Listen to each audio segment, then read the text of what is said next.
नमो नमो प्रणाम।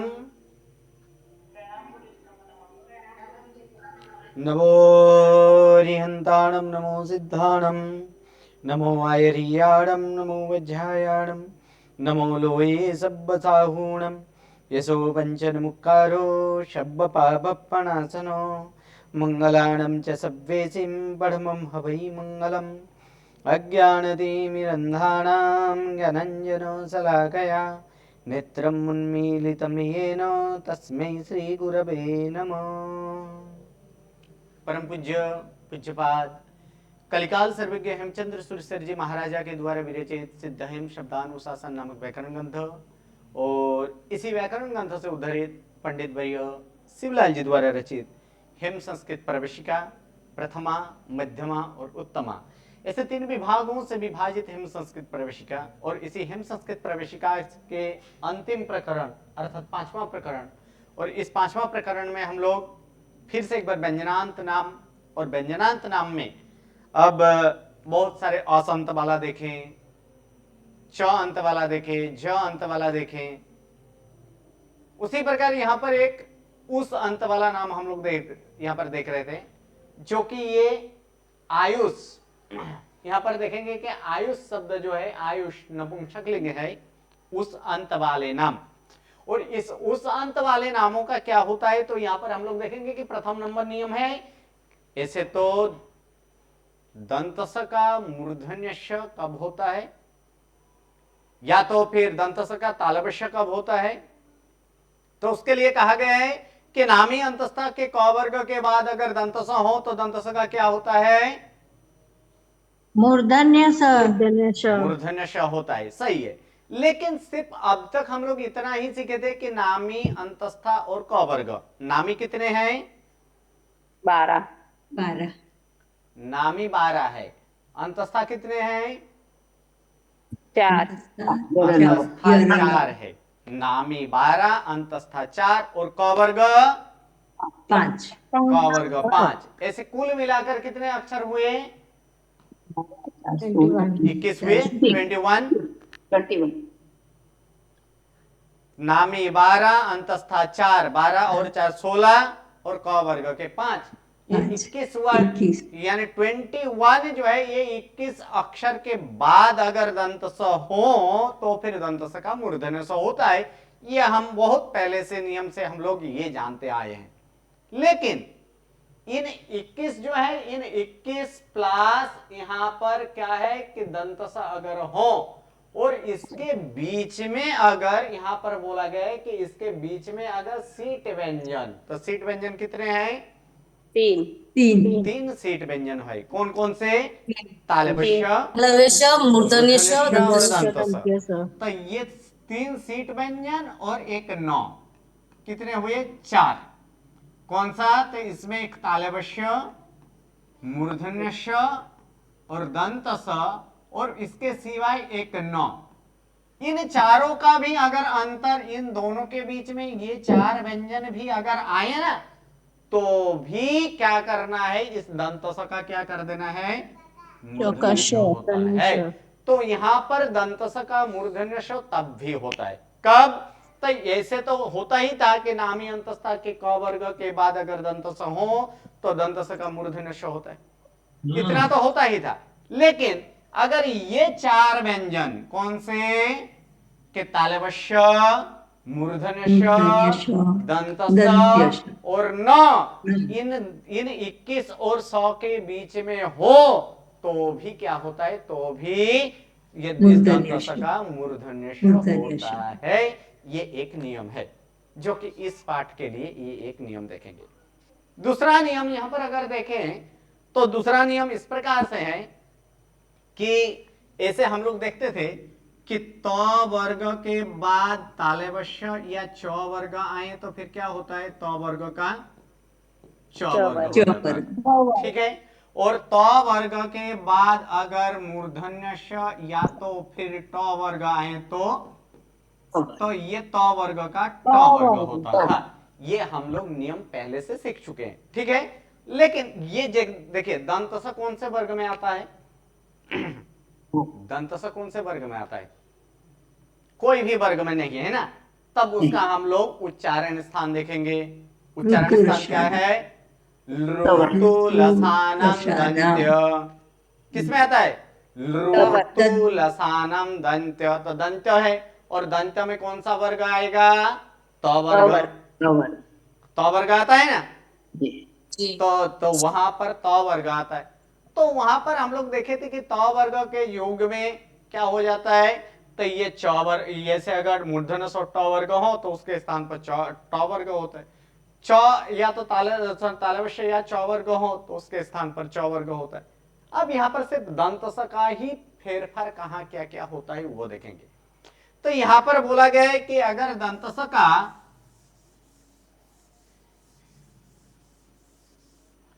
कि ये दंत स का तालवश्य अथवा च वर्ग, तालवश्य अथवा छ वर्ग के योग में इस दंत स का तालवश्य होता है। क्या होता है? इस दंत स का तालवश्य होता है। कब? दंत स के बाद, अगर ये बाद नहीं आगे पीछे हो सकता है। यहां पर उसके पश्चात ऐसे तो बोला नहीं गया। क्या बोला गया नियम में? कि तालवश्य और च वर्ग का स के योग में क्या होता है? तालवश्य होता है। क्या होता है? श या च वर्ग के योग में तालवश्य होता है। और दंत स का ही यहां पर मूर्धन्य श अथवा तो ट वर्ग के योग में दंत स का क्या हो जाता है? मूर्धन्य श होता है। इस दंत स का मूर्धन्य श होता है। इतना हमें ध्यान रखना है। अब ये जो है कि ये दोनों आगे पीछे हो सकता है। कौन सा? ये मूर्धन्य श या ट वर्ग जो है वह आगे पीछे हो सकता है। एक मिनट, મૂકી દો, ક્લાસ ચાલુ છે।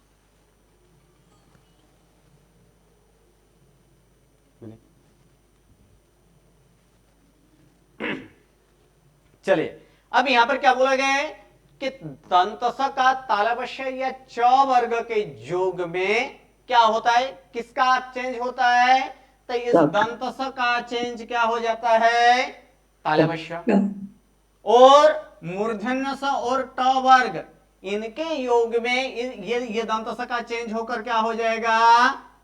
मूर्धन्य श। ये नियम यहां पर, ये दूसरा नियम है। प्रथम नियम में हम लोग देखे कि दंत स का तालवश्य यानी मूर्धन्य श कब होता है, तब हम लोग देखे। दंत स का किया तो दंत स का ये मूर्धन्य श कब होता है वो देखे। दूसरा नियम में हम लोग देखे कि ये दंत स का तालवश्य भी होता है और दंत स का मूर्धन्य स भी होता है। कब? तो दंत स तालवश्य और च वर्ग के योग में क्या होगा? तालवश्य होगा। और मूर्धन्य श और ट वर्ग के योग में क्या होगा? मूर्धन्य श होगा। ठीक है। अब यहां पर नियम के अनुसार यहां हम लोग देखेंगे। आयुष शब्द है नपुंसक लिंग शब्द, और नपुंसक लिंग शब्द में यहां पर हम लोग देखेंगे कि इसका प्रत्यय क्या क्या है। नपुंसक लिंग में प्रत्यय क्या है? जीरो दीर्घई ह्रस्वई। सही, जीरो दीर्घई ह्रस्वई, ये इसका प्रत्यय है। लेकिन सर्वप्रथम हम लोग इसका रूप देख लेते हैं किस प्रकार से है। ता आयुष शब्द नपुंसक लिंग है। ता आयुष शब्द का कर्ता कर्म एक वचने आयुः, आयुषी। द्विवचने कर्ता कर्म द्विवचने आयुषी, कर्ता कर्म बहुवचने आयुंसी। कर्ता कर्म बहुवचन क्या आता है? आयुंसी। ठीक है। कारण एक वचने आयुषा, करण द्विवचने आयुर्भ्याम, यानी करण, संप्रदान, अपादान, इन तीनों का द्विवचन में क्या होता है? आयुर्भ्याम। करण बहुवचने आयुर्भिः, संप्रदान और अपादान बहुवचने आयुर्भ्यः। ठीक है। फिर यहां पर देखेंगे अपादान और संबंधक एक वचने क्या होगा? आयुषः। ठीक है। फिर संबंधक और अधिकरण द्विवचने आयुषो, संबंधक बहुवचने आयुषाम, अधिकरण एक वचने आयुषी, अधिकरण बहुवचने आयुषो और आयुषु, और संबोधन में हे आयु हो, हे आयुषी, हे आयुंसी। लास्ट क्लास में हम लोग इसका रूप सिद्ध किए थे। आज फिर से इसी का एक रूप यहां पर हम लोग सिद्ध करेंगे। ठीक है, इसमें तो कुछ नहीं है। मूल शब्द क्या है इसका? आयुष। आयुष। आयुष। आयुष प्लस प्रत्यय क्या है? जीरो। जीरो। पद बनाएंगे तो फिर पद क्या बनेगा? आयुष। आयुष, ये पद बना, और पद के अंत में सौ हो तो सौ का र। र अर्थात क्या होगा? आयुर, और पदांत र के बाद विराम अथवा अघोष व्यंजन आए तो विसर्ग। र का विसर्ग, अर्थात रूप क्या होगा? आयु। आयु। ये रूप हुआ प्रथमा एक कर्ता कर्म एक वचने आयु। आयु। देख लीजिए, है आयु है, कर्ता कर्म एक वचने आयु है। ठीक है, अब दीर्घई अर्थात आयुष प्लस दीर्घई। अब इसका रूप बनाएंगे तो रूप क्या होगा? आयुषी। आयुषी। और फिर एक नियम हम लोग सीख चुके हैं, नामी अंतस्थ के कवर्ग के बाद अगर दंत स हो तो दंत स का मूर्धन्य श होता है। तो ये यहां पर क्या है? नामी है। नामी के बाद क्या आया है? तो नामी के बाद दंत स है। इसी कारण से इस दंत स का क्या होगा? मूर्धन्य श, अर्थात क्या हो जाएगा? आयुषी। इस प्रकार आयुषी, इस प्रकार से रूप होगा। ठीक है, दूसरा यहां पर अब बहुवचन। तो बहुवचन का यहां पर हम लोग देखेंगे तो बहुवचन में क्या है? आयुषी। तो चलिए बहुवचन में यहां पर हम लोग देखेंगे आयुष प्लस प्रत्यय क्या है? रसई। रसई प्रत्यय है, जीरो दीर्घई रसई यहां पर प्रत्यय। तो रसई प्रत्यय कैसे? घुट प्रत्यय है, और हम लोग जानते हैं कि घुट प्रत्यय लगने पर क्या होता है? अंत्य व्यंजन के पूर्व में क्या जोड़ा जाता है? जोड़ा जाता है। न जोड़ा जाता है। तो इसमें हम लोग न जोड़ेंगे, अर्थात क्या बन जाएगा? आयुंस प्लस क्या होगा यहाँ में? इसमें आयुंस प्लस रसई। ठीक है, तो आयुंस प्लस रसई होने के बाद इसका हम लोग अब क्या करेंगे? नंस अंत वाला का क्या होगा? नंस अंत वाला का अंत्य स्वर के अंत्य स्वर क्या होता है कि यंस अंत वाला नाम हो उसके पूर्व का स्वर क्या हो जाता है? दीर्घ होता है। दीर्घ हो जाता। तो फिर इसमें ह्रस्वई है तो ह्रस्वई का क्या होगा? दीर्घई, अर्थात क्या होगा? आयुंस प्लस ह्रस्वई। ठीक है, अब पद बनाएंगे तो पद क्या होगा? आयुषी। आयुंसी। इस प्रकार से पद हुआ।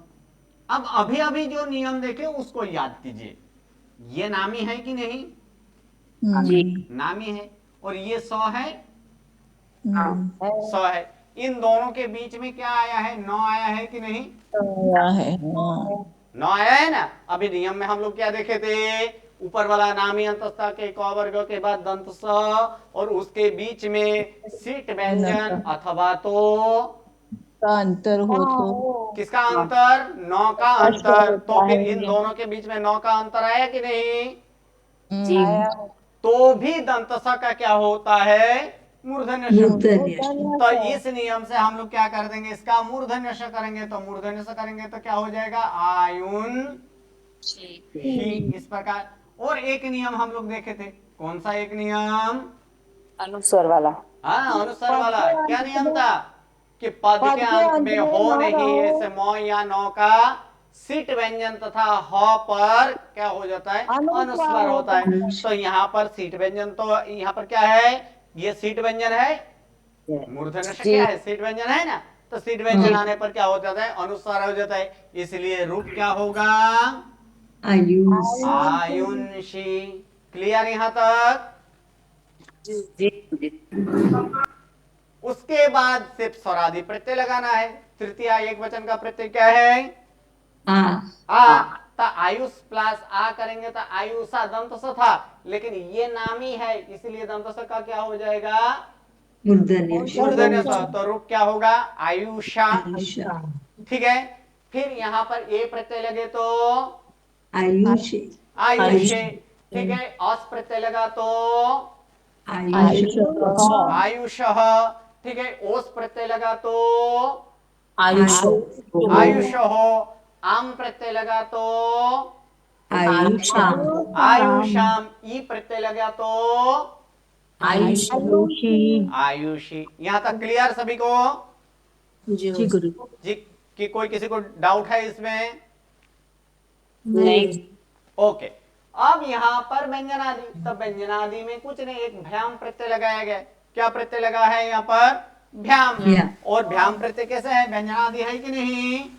जी तो फिर नियम हम लोग क्या करेंगे कि व्यंजनादि प्रत्यय लगने पर पूर्व का नाम पद हो जाता है। पद बन जाता है, अर्थात आयुष प्लस यहाँ पर प्रत्यय क्या लगाया था? भ्याम। भ्याम। भ्याम प्रत्यय लगाए, यहाँ पर पद बन गया। पद के अंत में सौ हो तो सौ का र र, यानी आयुर। आगे वाला इसी तरह से लिखते रहना। जी क्या करेंगे र इसको? रेपकार हो आयुर जाएगा। प्लस भ्याम। भ्याम। अब इसमें नियम ऐसे हैं कि सौ के रौ के पर पूर्व में, ये तो सौ का तो रौ है कि नहीं है, जी लेकिन सौ के रौ के पूर्व में अवर्ण नहीं है। रौ के पहले अवर्ण है यहाँ पर? नहीं, अवर्ण कोई छोड़कर है। अगर अवर्ण छोड़कर हो और बाद में इस तरह का अगर घोषवान व्यंजन हो, तो ये क्या घोषवान व्यंजन है कि नहीं है? तो फिर तो ये आधा रौ का क्या हो जाता है? रेपकार। रेपकार। तो इन दोनों को आप रेपकार कर देंगे तो फिर क्या बनेगा? आयुर्व्याम। ये आयुर्भ्याम। कहां पर? तो आयुर्भ्याम इस प्रकार से होगा, आयुर्भ्याम। ठीक है। उसी प्रकार भीस लगे तो आयुर्भी, ठीक है। भ्यास लगे तो आयुर्भ्य। हाँ अब सु प्रत्यय, कौन सा प्रत्यय? एक सु। तो आयुष प्लस सु प्रत्यय का क्या होता है, तो उसको यहां पर हम लोग देख लेते हैं। आयुष, आयुष प्लस सु प्रत्यय। तो ये प्रत्यय भी क्या है? ये प्रत्यय भी व्यंजनादि ही है। व्यंजनादि है कि नहीं? सु प्रत्यय तो व्यंजनादि प्रत्यय। तो व्यंजनादि प्रत्यय लगने पर पूर्व का नाम पद बनता है। तो आयुष यहाँ पर पद बन चुका है। और पद के अंत में दंत स हो तो दंत स का क्या हो जाता है? र होता है। र यहां तक तो कर ही लेना है, ठीक है। तो फिर क्या बनेगा यहां पर? आयुर प्लस सु।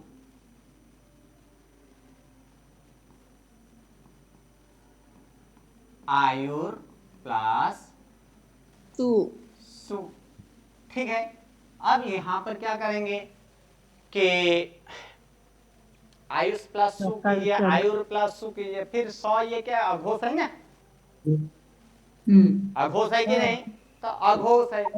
तो अघोष होने के कारण यहां पर क्या होगा कि अघोष होने के कारण इस रॉ का क्या हो जाएगा? फिर से दंत स होगा कि नहीं होगा। तो इसलिए इसको रॉ करने के पहले से कोई जरूरत नहीं है। इस नियम से रॉ होता था, लेकिन रॉ करने की कोई जरूरत नहीं, क्योंकि रॉ करने के बाद फिर से एक बार क्या करना है? वो दंत सही करना है। तो इसका हम लोग करेंगे यहाँ पर क्या करेंगे? तो नामी अंतस्था के क वर्ग के बाद अगर दंत स हो तो दंत स का क्या होता है? मूर्धन्य श। सही है। तो इसको हम लोग मूर्धन्य स कर देंगे। आयुष प्लस क्या है? सु। यहां तक क्लियर हुआ कि नहीं? जी गुरु जी। ये नामी है, ये क्या है? नामी है ना। तो नामी के बाद दंत स आया है, तो आया है, तो दंत स का क्या होगा? मूर्धन्य स। अगर यहां तक क्लियर होगा तब आगे का नियम समझ में आएगा। यहां तक क्लियर सभी को? कोई डाउट? नहीं। ओके। अब जो नियम में अगर कहा गया है कि हम लोग जानते हैं कि नियम दंत स का मूर्धन्य स कब होता है? तनामी अंतस्था क वर्ग और उसके बाद दंत स आए तो दंत स का क्या हो जाता है? मूर्धन्य स होता है। ये नियम हम लोग देखे थे, जो कि आगे हम लोग इसमें कर चुके हैं, वो आयुंसी में कर चुके हैं। लेकिन यहाँ पर वो नियम नहीं लगाएंगे। यहाँ पर नियम क्या लगाएंगे कि दंत स का मूर्धन्य स के योग में क्या होता है? जैसे यहाँ पर देखे दंत स का तालवश और च वर्ग के योग में दंत स का क्या होता है? तालवश होता है। दंत स का तालवश और च वर्ग के योग में क्या होता है? तालवश होता है। और मूर्धन्य श और ट वर्ग के योग में क्या होगा? मूर्धन्य श। अब आपको मैं बोला गया था कि यहाँ पर आगे पीछे वो हो सकता है। इसमें दंत स पीछे है कि नहीं? पीछे जी गुरुजी। और उसके वो किसके साथ योग है? मूर्धन्य स के साथ योग है कि नहीं? है। तो मूर्धन्य स के साथ योग होने पर इस दंत स का क्या होता है? मूर्धन्य स मूर्धन्य स। किसका मूर्धन्य स होगा? दंत्य स का दंत्य स का मूर्धन्य स होगा। अर्थात क्या बन जाएगा यहाँ पर? आयुषु आयुष प्लस ये दंत स जो है, ये दंत स का क्या हो गया? मूर्धन्य स। अब जोड़ दीजिए तो रूप क्या बन जाएगा? आयुषु। क्लियर? एक रूप क्लियर। देखिए आयुषु बन गया। जी गुरु। जी गुरु जी। ठीक है, तो ये क्या होता है कि इस प्रकार से ये होता है। दूसरा क्या है? दूसरा इसको हम लोग पद बना देंगे। ठीक है, पद बनाएंगे तो पद क्या बनेगा? आयुष पद बन चुका है। पद के अंत में 100 हो तो 100 का र होता है। पद के अंत में र होता है, तो र यहां पर कर दें तो फिर क्या होगा? आयुर प्लस यहां पर क्या है? यहां पर सु है ना। ठीक है, ये आयुर सु यहां पर इतना हुआ। अब इसको फिर से एक बार नामी के बाद ये दंत आया है कि नहीं? रॉ क्या है? अंतस्था है, नामी नहीं। रॉ क्या है यहां पर? अंतस्था है कि नहीं? जी गुरु जी। तो अंतस्था के बाद अगर दंत हो तो दंत का क्या होता है? मूर्धन्य स मूर्धन्य स। यानी आयुर प्लस यहाँ पर दंत का वाला यहाँ पर क्या कर देंगे? मूर्धन्य स। और फिर एक नियम हम सबसे पहले देखे थे कि पदांत र के बाद तालेवश मूर्धन्य स दंत स आए तो उसका विकल्प से विसर्ग होता है। नहीं, तालेवश मूर्धन्य स दंत स होता है, लेकिन उस नियम से इसको एक नियम तो उसके हिसाब से भी ऐसे आयुष्य होता है, वो छोड़ी। दूसरा क्या है? अगर नहीं करना हो तो रॉ का क्या होगा? क्योंकि ये दंत स क्या है? ये मूर्धन्य स अघोष है, इसलिए रॉ का क्या हो जाएगा? विसर्ग होगा। विसर्ग। जी तो गुरु जी। विसर्ग होगा तो तब उस समय रूप क्या होगा? आयुहु आयुहु शु। अब यहां पर जब विसर्ग ना कर तब यही रूप दो बार रूप सेम टू सेम आता है कि नहीं? जी। तो इसलिए दो बार समान है, दो में से एक ही लिखे, इसलिए दो रूप यहां पर है। कौन सा है? आयुषु और आयुषु। ओके,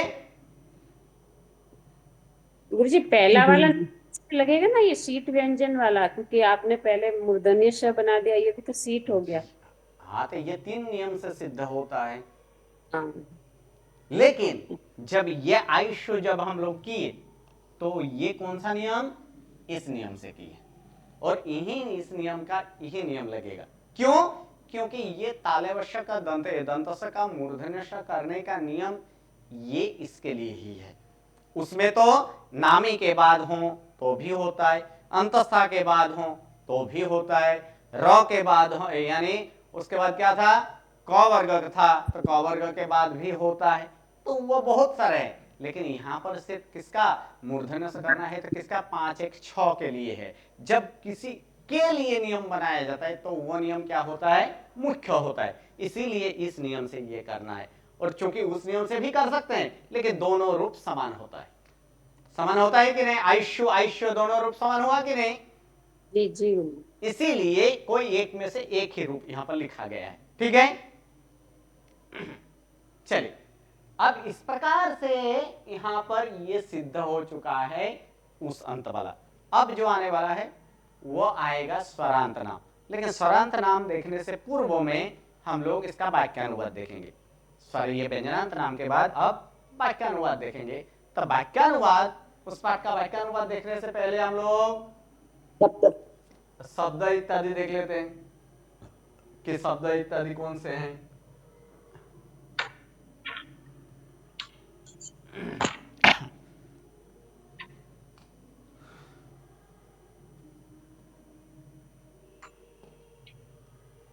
गुरु जी, ये द्विष का बाकी रहा हाँ ना। गुरुजी। हाँ। किसका वाक्य है? द्विष का श पदार्थ द्विष वाला तो वाक्य वर्ग है। के बाद में रहे तो वर्ग के sto का ट वर्ग, और ओके, वो एक द्विष में विशेष कुछ है द्विष नहीं। का ओके, ठीक है, साबित चलिए करना है ना, द्विष का।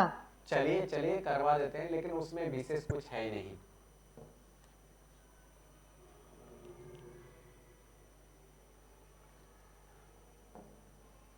ये द्विश वाला, तो द्विश वाला सिर्फ एक ही नियम देखना है कि पद के अंत में एक नियम इसमें है कि पदांत ट वर्ग के बाद ट वर्ग, अथवा यहां पर क्या बोला गया है कि ट वर्ग और स वर्ग का ट वर्ग और मूर्धन्य स नहीं होता है।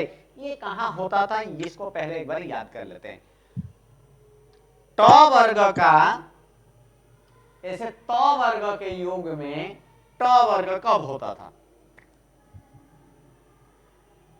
त वर्ग का ट वर्ग कब होता था? उसके बाद ट और ट वर्ग और मूर्धन्य श हो तो गलत। ट वर्ग के बाद में आता है, ट वर्ग के बाद में श हो या ट वर्ग हो तो इस नियम को अभी आप भूल ही जाइए। मैं जो पूछ रहा हूं उसका पहले जवाब दीजिए। क्या त वर्ग का ट वर्ग कब होता था?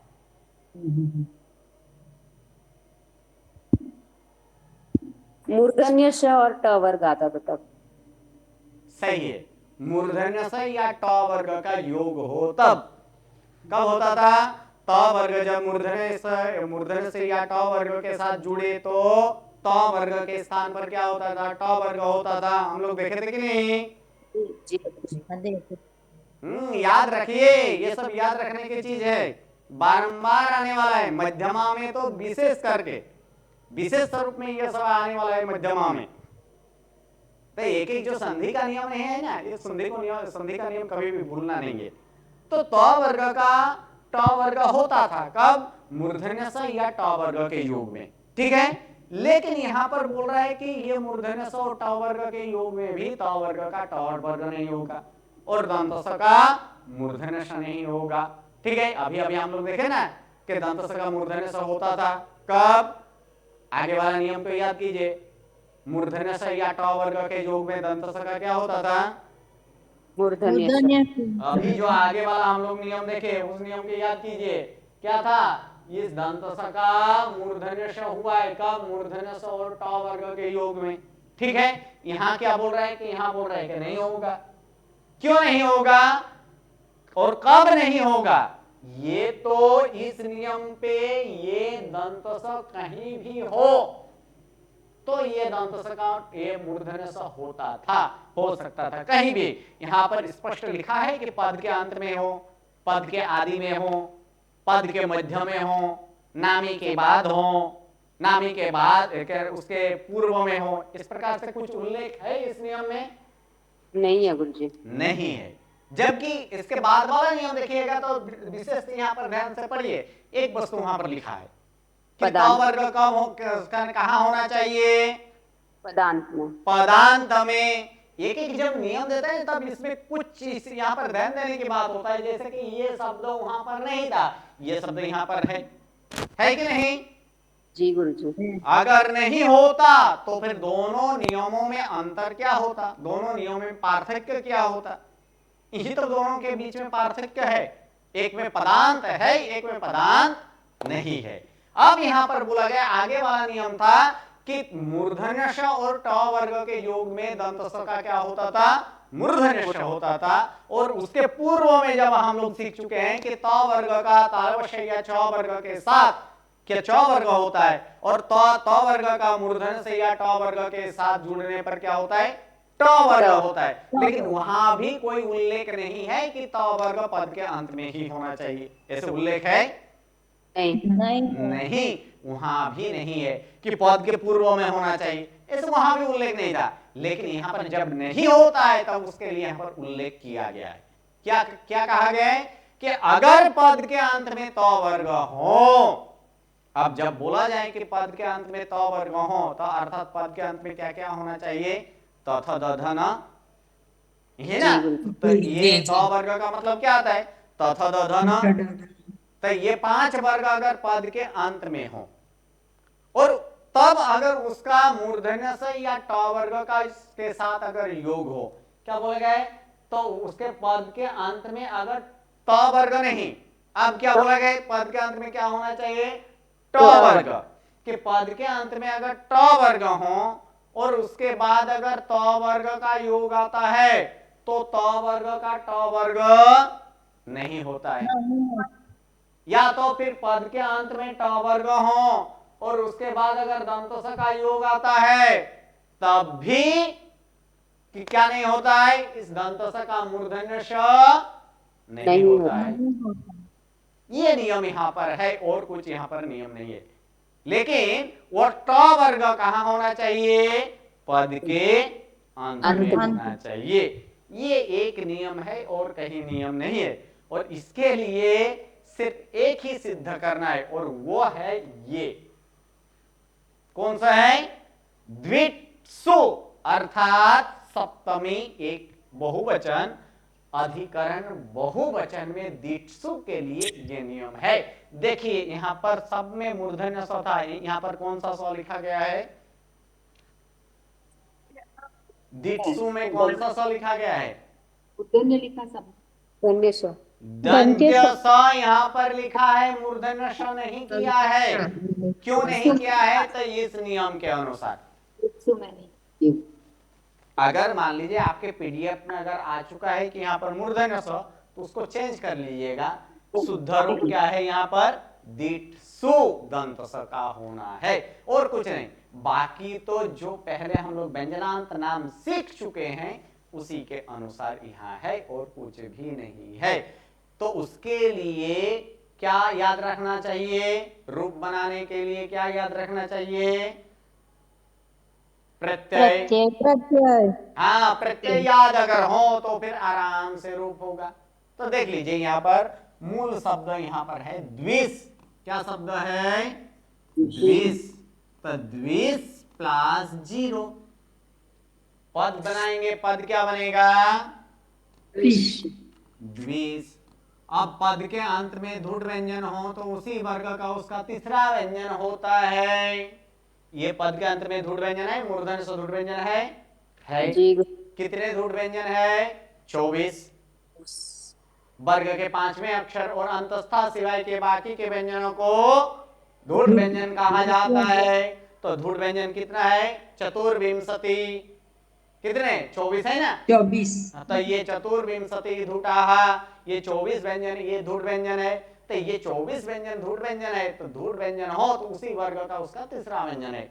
लेकिन मूर्धन्य से कोई भी वर्ग नहीं है, तब क्या करना होता है, चार स्थान, उच्चारण स्थान। तो उच्चारण स्थान में क्या आता है यहाँ पर, ऋटुरसानाम मूर्धन्य, ऋटुरसाणाम मूर्धन्य, ऋटुरसानाम रु वर्ण ट वर्ग और मूर्धन्य स। तो ये मूर्धन्य स है तो यहाँ ट वर्ग। तो ट वर्ग का तीसरा अक्षर ड, ड। ड, क्या होता है ट वर्ग का तीसरा अक्षर, ट ठ ड ढ, ट ठ ड। तो ये ड है कि नहीं, तो ड है। फिर एक नियम आता है कि पद के अंत में ये तीसरा व्यंजन हो और उसके बाद अगर विराम आए तो फिर तीसरा व्यंजन का पहला व्यंजन विकल्प से होता है ना जी। इसीलिए ड का क्या करना है, ट भी करना है। यानी दो रूप हुआ, कौन सा, एक द्विट, एक द्विट और उसके बाद द्विड। तो द्विट दिड। तो कर्ता कर्ता कर्म एक कर्ता एक वचन क्या है, द्विट दिड है कि नहीं, जी। क्लियर यहां तक, जी गुरुजी। ठीक है। चलिए अब सिर्फ स्वरादि प्रत्यय। तो हम लोग स्वरादि प्रत्यय यहां पर देखेंगे, द्विस प्लस कर्ता कर्म द्विवचने, प्रत्यय बोलिए, द्विवचने औ प्रत्यय। तो औ प्रत्यय यहां पर जोड़ेंगे तो फिर क्या होगा, विशो। दिशो। तो देख लीजिए दिशो है कर्ता कर्म द्विवचने, जी। ठीक है। अब चार जगह का एक समान होगा, कौन से चार जगह, कर्ता कर्म बहुवचन और संप्रदान अधिकरण, अपादान और संबंधक एक वचन, क्या हो जाएगा, चारों चार रूप का एक ही होगा। क्योंकि प्रत्यय क्या है, अस। तो अस प्रत्यय होने के कारण द्विस प्लस अस। तो अस प्रत्यय कितने जगह पे है, चार जगह पे। तो इन दोनों के साथ जोड़ दीजिए तो फिर क्या बनेगा,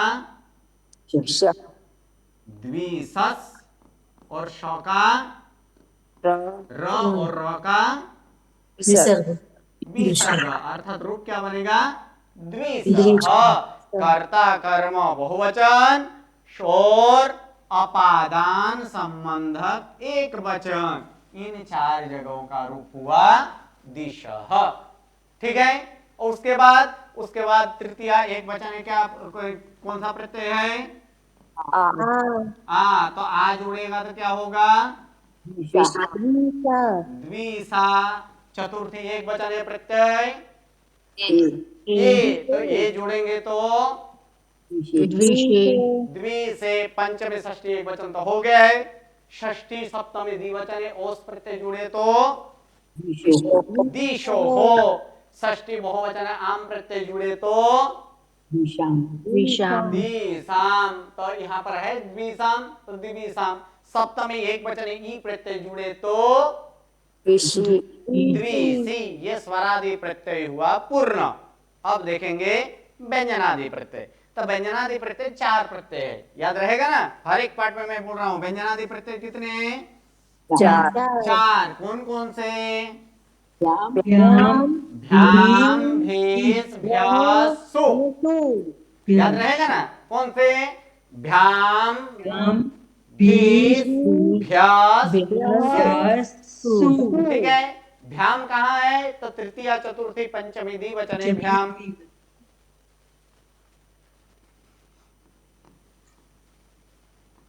द्विष प्लस प्रत्यय क्या लगाएंगे? भ्याम। तो ये व्यंजनादि प्रत्यय लगने पर पूर्व का नाम पद बनता है। पद बनता है। पद के अंत में धुट व्यंजन हो तो उसी वर्ग का उसका तीसरा व्यंजन होता है, अर्थात क्या हो जाएगा? द्विड होगा।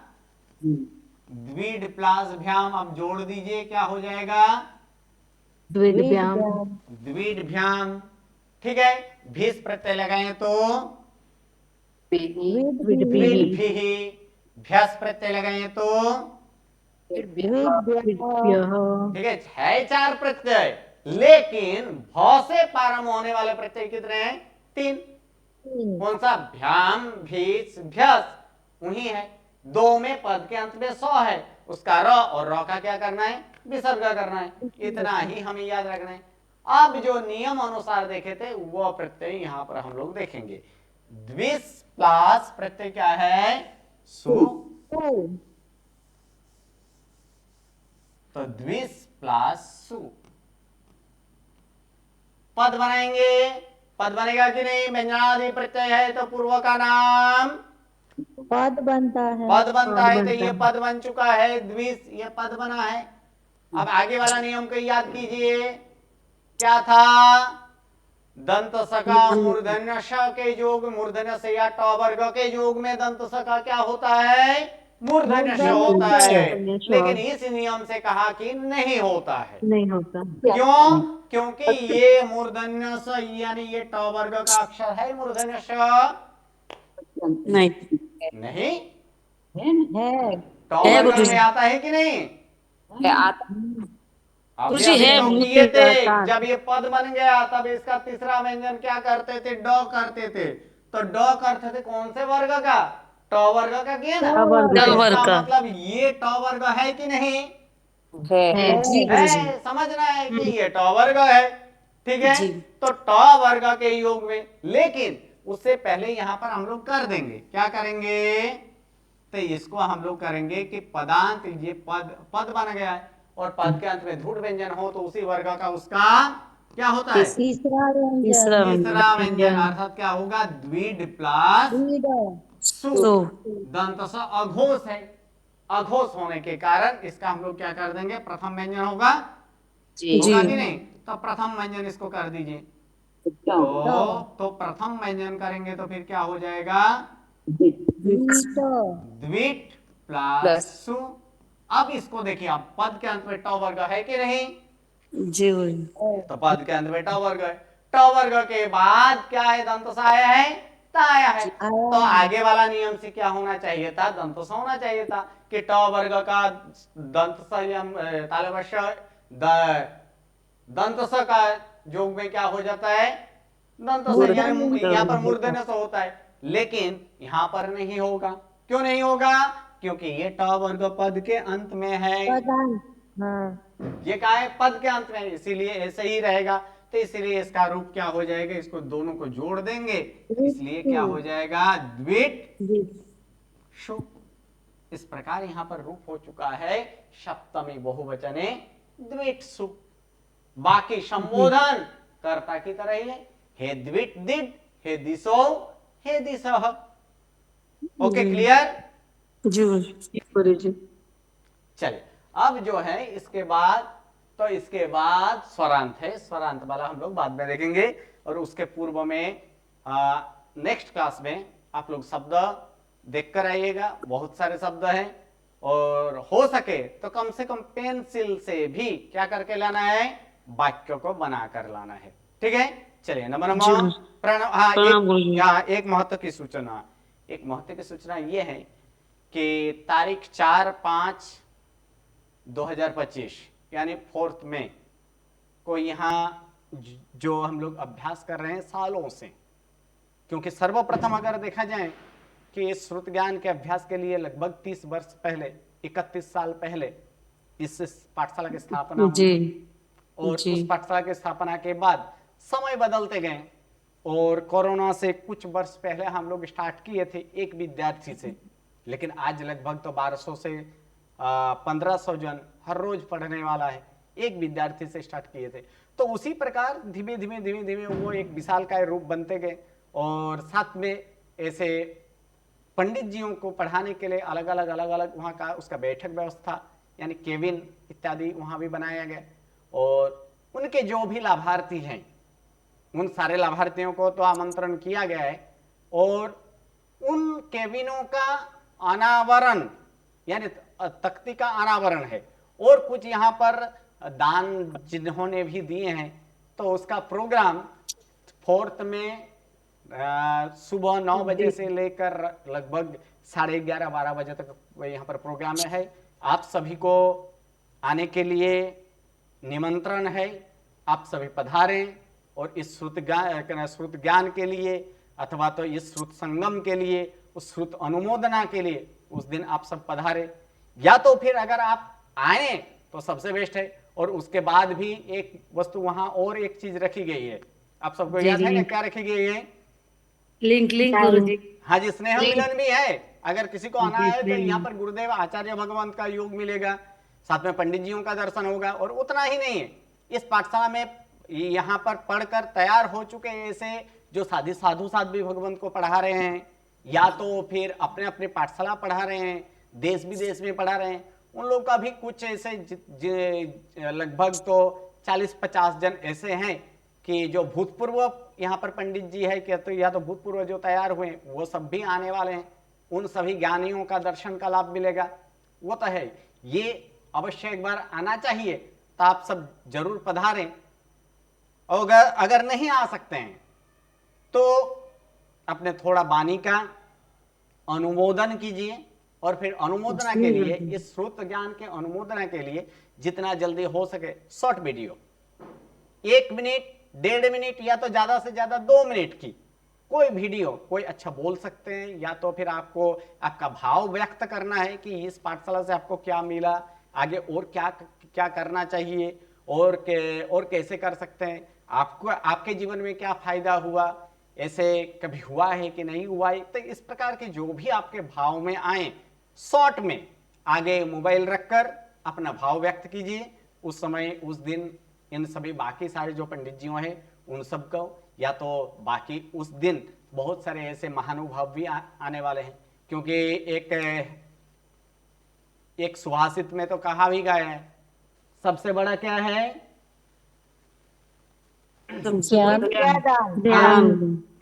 देखिए, एक शब्द मैं पहला वाला शब्द मैं उसको रिक्त स्थान पर छोड़ता हूं।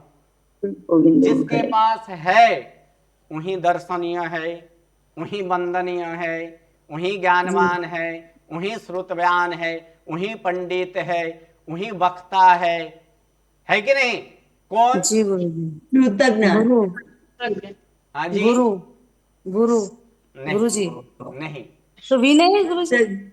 आगम ये आपका आने वाला है, सुभाषित में आने वाला है। क्या है? जिसके पास अर्थ हो, क्या है? जिसके पास अर्थ हो वही दर्शनीय है, वही ज्ञानवान है, वही श्रुतवान है, वही वक्ता है, और वही ऐसे पंडित है, वही श्रुतज्ञ है, वही दर्शनीय है कि नहीं? जी जी जी आज के जमाने में भी जो महान सृष्टि है उसको वो पीछे से आए, 5 मिनट के लिए आए तो भी उसका स्थान कहाँ होता है? फ्रंट में आगे होता है ना। अगर उसे बोलने, अच्छी तरह से बोलने आए ठीक है, नहीं आए फिर भी क्या इच्छा रखते हैं बाकी सारे, कुछ ना कुछ तो सुनना चाहिए ना, सुनना चाहिए। तो ऐसे बहुत सारे महानुभाव भी आने वाले हैं जो किसी को, उन लोगों को भी लगे यहाँ कि ये काम अच्छा हो रहा है, अगर उन सबको अगर मन में बैठ जाए तो फिर ये श्रुत ज्ञान का बहुत सारे लाभ भी मिल सकता है और अच्छी से ये चालू हो सकता है। तो जितना हो सके, और उन सब को भी हम लोग तो प्रेरणा तो करते ही रहते हैं कि आप सब भी श्रुत ज्ञान में जुड़िए, श्रुत ज्ञान का अभ्यास कीजिए, क्योंकि प्रथम नंबर कि श्रुत ज्ञान की रक्षा करनी चाहिए। ये हमारे एक कर्तव्य में है कि नहीं? 36 कर्तव्यों में है ना? 36 कर्तव्य में एक कर्तव्य ये भी है कि श्रुत ज्ञान का रक्षण करना चाहिए। तो श्रुत ज्ञान का रक्षण करने के लिए प्रथम क्या करना चाहिए? खुद से श्रुत का अध्ययन करना चाहिए। ठीक है, अध्ययन खुद से अध्ययन करना चाहिए। न हो तो उसके लिए और भी यहाँ पर विकल्प से अपवाद के स्वरूप में और भी मार्ग है, लेकिन प्रथम मार्ग क्या है? खुद से श्रुत का अगर अध्ययन करें तो उस श्रुत का रक्षण विशेष स्वरूप में हो सकता है। इसलिए कहा गया है अगर वो खुद पढ़ लें तो वो अपने परिवार में रहे हुए सभ्य को भी रात्रि के समय, शाम के समय समझा बूझा वहां पर सकते हैं। फिर वो किसी दूसरे को दें और वो किसी दूसरे को दें, वही श्रुत का आदान प्रदान चलते हो तो फिर ये सबसे ज्यादा टिकाऊ है कि नहीं? जी। बाकी सारे श्रुत का लेखन, ज्ञान भंडार इत्यादि है, लेकिन वो क्या होता है कि वो करने से उतना लाभ नहीं मिलता है जितना लाभ खुद के द्वारा पढ़े हुए फिर दूसरे को दिया जाता है। तो ये भी ऐसे बहुत सारे ऐसे लॉजिक देखा जाए तो बहुत सारे हैं। तो उसी प्रकार तो उन सबको भी श्रुत ज्ञान के रक्षण के लिए, श्रुत ज्ञान के अनुमोदन के लिए कुछ हो तो जो भी हो, जितने भी हो, कल तक हो सके तो कल तक, क्योंकि ये सारे जितने भी वीडियो आएगा उसका एडिट किया जाएगा, एडिट करने के बाद एक थोड़ा सा एक वीडियो यहाँ पर बनाया जाएगा। तो जिसको भी भावना हो वो जल्दी से जल्दी आप भेज दीजिए। प्रथम नंबर, अगर आप यहाँ पर पधारते हैं तो उस दिन आपको तो डायरेक्ट ही बोलने का शायद भी मौका मिल जाए, अगर समय हो तो वहां आपको उन सबके बीच में बोलना चाहते हैं तो लाइव में भी बोल सकते हैं। खास पधारिएगा, आप सभी का निमंत्रण है। अगर ना आ सके किसी कारणवश तो कम से कम जो ऐसे हैं कि वीडियो जो बोल सकते हैं वो वीडियो कल तक मेरे नंबर पर भेज दीजिएगा। ओके, ठीक है। और किसी को कोई प्रश्न हो तो पूछ सकते हैं। हाँ जी, कौन है? A80, बोलिए। गुरुजी, उस सम्मेलन की लिंक आएगी क्या? मतलब लास्ट टाइम हम लोगों ने तो 1-2 पहले लिंक सम्मेलन का लिंक अभी ट्राई कर रहे हैं कि उसको ऑनलाइन भी रखा जाए। अगर ऑनलाइन होगा तो ऑनलाइन हम लोग गुरुजी हमने देखा था तो मतलब क्या अनुभव किया था कि अच्छे से दूर होके भी मतलब गुरुजी प्लीज भेजना ना लिंक। जरूर ट्राई करेंगे कि ऑनलाइन उसको भी ये किया जाए। लेकिन सब आएंगे तो कल्याण एक 2 दिन दे अगर दीजिए साहब यहाँ पर पधारे, वही तो चाह रहे हैं कि एक बार आइए, एक बार दर्शन कीजिए। ठीक है, आए तो बेहतर है। मित्र मिलेंगे, सब कल्याण मित्र भी मिलेंगे। गुरुजी 1-2 दिन दे दीजिए गुरुजी, वीडियो एकदम मतलब यहाँ पे अक्षय तृतीया के घर में भी सब फंक्शन है वगैरह है तो 1-2 दिन दे दीजिए। ठीक है जी। जो भी बोल सकते हैं, जो अच्छे बोल सकते हैं, या तो किसी को भाव व्यक्त करना है तो जरूर वीडियो मैंने यहाँ पर भेजिए। हाँ, ठीक है, कल तक वीडियो भेजिएगा। ठीक है, ओके। कौन भेजेंगे पहले उतना मैं केवल उसको फिर मैं इधर रिमाइंड कर सकूं। कौन भेज रहे हैं? गुरुजी मेरी इच्छा है। कौन? A80 जी। ओके, A35 जी गुरुजी। हाँ जी, ओके। 2 जन A80 A35 या और कौन? हाँ, ओके। A46 A71 okay. और कोई? गुरुजी 71 हमें आशीषा। हाँ गुरुजी वीडियो के बदले से लिख के उसकी PDF बना के भेजे तो चलेगा? देखिए, हाँ, PDF भेजिएगा तो चलेगा वो, ठीक है। लेकिन आप अगर वहां पर बोलने में जो भाव व्यक्त होता है, क्योंकि देखिए ये उन सबको सुनाना है कि इधर विशेष रूप से ये करना है कि जो वहां पर महानुभाव आए हैं, विशेष करके तो उनके लिए है कि जो महानुभाव यहाँ पर आए हैं, 60 जन आए हैं, तो उनका अगर लिखा हुआ हम लोग यहाँ पर पढ़ देंगे, कुछ ऐसे भी उनको लग सकता है कि ये तो अपने बढ़ाई के लिए ऐसे कर रहा है, ऐसे लिख दे रहा है, ऐसे भी सोच सकते हैं। तो ऐसे अगर वो आपके आवाज हो तो फिर उसे लगेगा हाँ ना, इसमें उसमें क्या होता है, उसमें थोड़ा उन लोग को और ज्यादा प्रभाव पड़ता है, इसलिए वीडियो मंगा रहे हैं। जी जी जी। हाँ तो 71 जी। ओके ठीक है, तो फिर कल तक भेज दीजिए। आज आप मैटर लिखकर तैयार कर लीजिए, कल परसों जितने भी हो सके आप भेज सकते हैं। और एक बात, अगर कोई छोटे बच्चे हों कि कोई अगर किसी में भी पढ़ रहे हैं, अगर उससे कुछ बोलवाना हो तो भी आप भेज सकते हैं। ठीक है, चलिए, नमो नमो, प्रणाम, खूब खूब नमो, प्रणाम।